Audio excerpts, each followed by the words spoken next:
আগামীকাল থেকে জাতিসংঘের ৮০তম সাধারণ অধিবেশন শুরু হতে যাচ্ছে। এবার এই অধিবেশনের অন্যতম আলোচনার বিষয় প্যালেস্টাইন, এবং এটি আরও তাৎপর্যপূর্ণ হয়ে উঠেছে পশ্চিমা প্রায় 10টি দেশ তারা স্বাধীন প্যালেস্টাইনকে রাষ্ট্র হিসেবে স্বীকৃতি দিতে যাচ্ছে। এই স্বীকৃতির তাৎপর্য কি তা নিয়ে পক্ষে বিপক্ষে নানা রকম আলোচনা চলছে।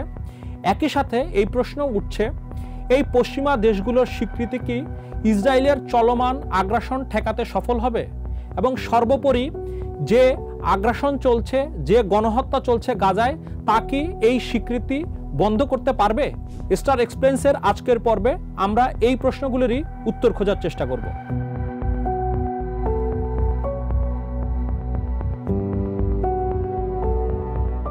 প্রথমেই দেখা যাক বর্তমানে স্বাধীন প্যালেস্টাইন রাষ্ট্র এই বিষয়টির অবস্থা কি।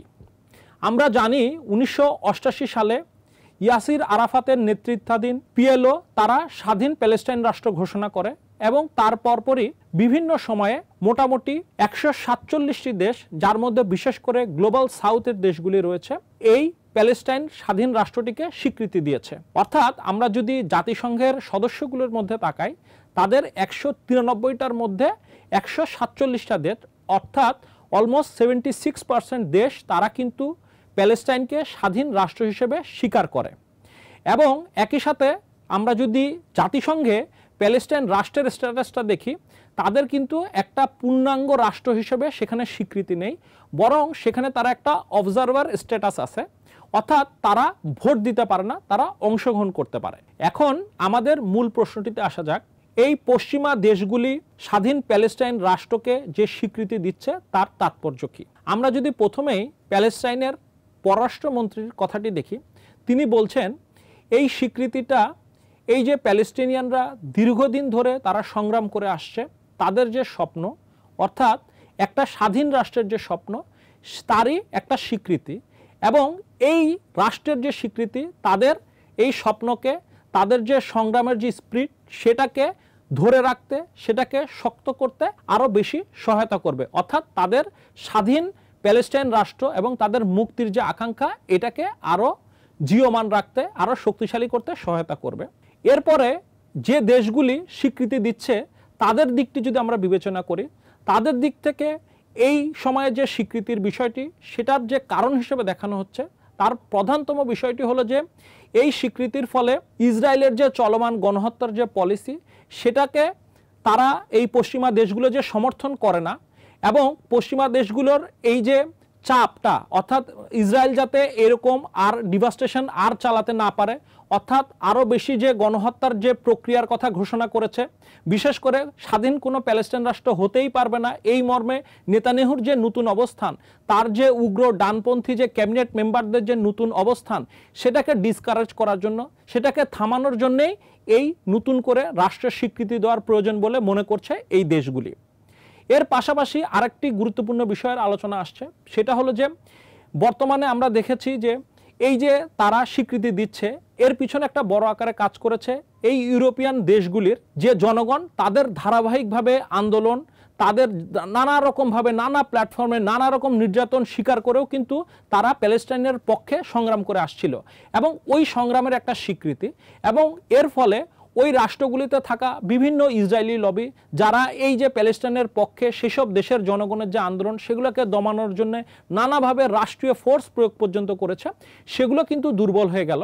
এবং একই সাথে যে ব্যাপারটা হলো, এই যে জনগণের যে আন্দোলনগুলো, তাদের রাষ্ট্রগুলোকে ভবিষ্যতে আরও বেশি কড়া পদক্ষেপ নিতে ইসরায়েলের বিপক্ষে, যেমনটা আমরা দেখেছি যে বিশেষ করে তাদের যে সিকিউরিটি টাইজ রয়েছে ইউরোপিয়ান দেশগুলোর সাথে ইসরায়েলের, তাদের যে ডিপ্লোম্যাটিক টাইজ রয়েছে, যে ইকোনমিক টাইজ রয়েছে, সেগুলোও যাতে বিচ্ছিন্ন করে, তাদের যে ধরনের ইনভেস্টমেন্ট রয়েছে সেগুলো যাতে বন্ধ করে, সেগুলোর জন্য কিন্তু জনগণ ধারাবাহিকভাবে চাপ প্রয়োগ করছে। ফলে সামনের দিনে সেই চাপগুলো আরও বাড়বে বলে ধরে নেওয়া হচ্ছে। এবং সর্বশেষ আরেকটি বিষয়কে গুরুত্বপূর্ণভাবে হাইলাইট করা হচ্ছে, তা হলো আমরা দেখছি শুধু গাজাতে নয়, ইসরায়েল একই সাথে ওয়েস্ট ব্যাংকেও তারা আক্রমণ করছে, সেখানে নতুন নতুন করে সেটেলমেন্ট তারা তৈরি করছে। এই ধরনের সেটেলমেন্ট তৈরি করাটা সম্পূর্ণভাবে আন্তর্জাতিক আইনের পরিপন্থী এবং এই যে বিভিন্ন ইউরোপীয় দেশগুলো বিভিন্ন সময় এই ইসরায়েল প্যালেস্টাইন আলোচনায় যে অংশগ্রহণ করেছে সেখানেও কিন্তু বারবার এই কথাটা এসেছে, কোনোভাবেই ওয়েস্ট ব্যাংকে নতুন করে কোনো সেটেলমেন্ট করা যাবে না। তো ফলে এই যে এই দেশগুলি তারা প্যালেস্টাইনকে যখন একটা স্বাধীন রাষ্ট্র হিসেবে স্বীকৃতি দেবে, তখন এই যে ওয়েস্ট ব্যাংকে যে দখলদারিত্ব করার যে ক্রমবর্ধমান প্রচেষ্টা ইসরায়েল চালাচ্ছে সেটার ক্ষেত্রেও একটা বড় আঘাত আসবে। এবং এই রাষ্ট্রগুলো যদিও এর আগেও যেসব রাষ্ট্রগুলো এই প্যালেস্টাইনকে স্বীকৃতি দিয়েছে তারা কিন্তু এই ওয়েস্ট ব্যাংকে বিশেষ করে যেখানে প্যালেস্টাইন অথরিটি রয়েছে তারা যেটা রাজধানী হিসেবে মনে করে রামাল্লা, সেখানে যদিও তাদের কোনো ডিপ্লোম্যাটিক অ্যাক্টিভিটিস নেই, কিন্তু ধারণা করা হচ্ছে এই যে ক্রমবর্ধমান স্বীকৃতি এটা ভবিষ্যতে ওইসব অঞ্চলে বিশেষ করে রামাল্লাতে ডিপ্লোম্যাটিক অ্যাক্টিভিটিস শুরু করার ক্ষেত্রে এক ধরনের কাইন্ড অফ উদ্যোগ হিসেবে দেখা যেতে পারে এবং যেটা একই সাথে ইসরায়েলের ওই যে আমরা যেটা বারবার বলছি সেটেলমেন্টের যে বিষয়টা সেটাকে ঠেকাতেও হেল্প করবে। এতক্ষণ আমরা তো আশার দিকগুলো শুনলাম, কিন্তু এর বিপরীতে বিশেষজ্ঞরা আবার হতাশার দিকগুলোকেও হাইলাইট করছেন। অর্থাৎ তারা বলছেন এই যেমন এখন 10টি দেশ তারা রিকগনিশন দিচ্ছে স্বাধীন প্যালেস্টাইন রাষ্ট্রকে, এর আগেও কিন্তু আমরা যেমনটি বললাম 147টা দেশ তারাও কিন্তু স্বীকৃতি দিয়েছে, কিন্তু তার ফলে আসলে কতটুকু পরিবর্তন হয়েছে সেই প্রশ্নটিকে তারা তুলছেন।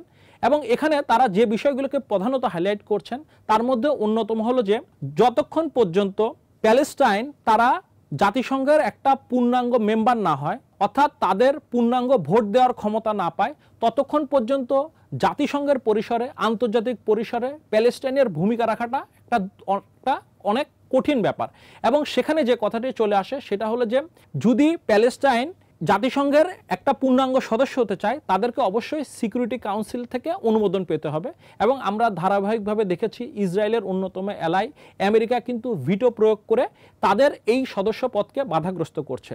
ফলে যতগুলো দেশই স্বীকৃতি দিক না কেন, যতক্ষণ পর্যন্ত আমেরিকা এই ভিটো প্রয়োগটা বন্ধ না করছে ততক্ষণ পর্যন্ত কিন্তু প্যালেস্টাইন একটা স্বাধীন রাষ্ট্র হিসেবে জাতিসংঘের মেম্বার হতে পারছে না এবং তার ভূমিকা পালন করতে পারছে না। এর সাথে আরেকটি বিষয় উঠে আসছে, স্বাধীন রাষ্ট্রের স্বীকৃতি পেলেও একটা স্বাধীন রাষ্ট্রের যে বৈশিষ্ট্য, তার যে ভূমির উপর তার কন্ট্রোল, তার যে বাউন্ডারির উপর কন্ট্রোল, সেটা তো প্যালেস্টাইন রাষ্ট্র নেই।